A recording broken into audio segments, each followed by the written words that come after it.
Hello guys, நம்மளோட star ஃப்ரூட்டும் நம்மளோட miracle பெரியும் பார்த்தீங்கன்னா அறுவடைக்கு தயாராக இருக்குது. இந்த வாட்டி ஒரு டிஃப்ரெண்ட்டாக ட்ரை பண்ணலான்ட்டு இருக்கேன். ஃபஸ்ட்டு வந்து மிராக்கிள் பெரியை சாப்பிட்டுட்டு இந்த ஸ்டார் ஃப்ரூட்டோட டேஸ்ட் எப்படி இருக்குன்ட்டு செக் பண்ணி பார்க்க போகிறோம்.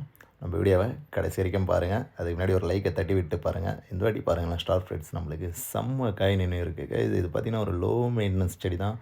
நீங்கள் எதுவுமே விற்கலனா கூட அது பாட்டுக்கு காய்ச்சிட்டே இருக்கும். ஓகே, நம்மளோட ஸ்டார் ஃப்ரூட்டை அறுவடை பண்ணியாச்சு.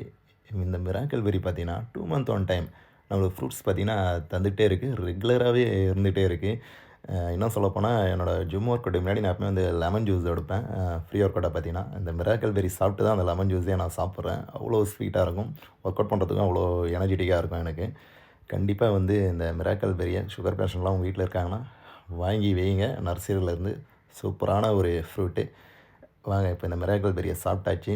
சாப்பிட்டுட்டு இந்த ஸ்டார் ஃப்ரூட்டை கட் பண்ணி சாப்பிட்டோன்னு வச்சுங்களேன், ஏதோ தேனில் தொட்டு சாப்பிட்ற மாதிரி இருக்குது. அவ்வளோ இனிப்பாக இருக்குது. நம்ம டியூஷன் பசங்களாம் ரொம்ப நாளாக பார்த்தீங்கன்னா வந்து இந்த ஸ்டார் ஃப்ரூட்டை கேட்டுட்டு இருந்தாங்க. அவங்களுக்கும் ஒரு ஒரு சின்ன சின்ன பீஸை தந்துட்டு நம்மளும் ஒன்றத்தை சாப்பிட்டாச்சு. நம்ம வீடியோ பிடிச்சிருந்ததுன்னா லைக் பண்ணுங்கள், ஷேர் பண்ணுங்கள், சப்ஸ்கிரைப் பண்ணுங்கள், கமெண்ட் பண்ண மறந்துடாதீங்க. நம்ம டியூஷன் பசங்க ரொம்ப ஹாப்பி ஆகிட்டாங்க.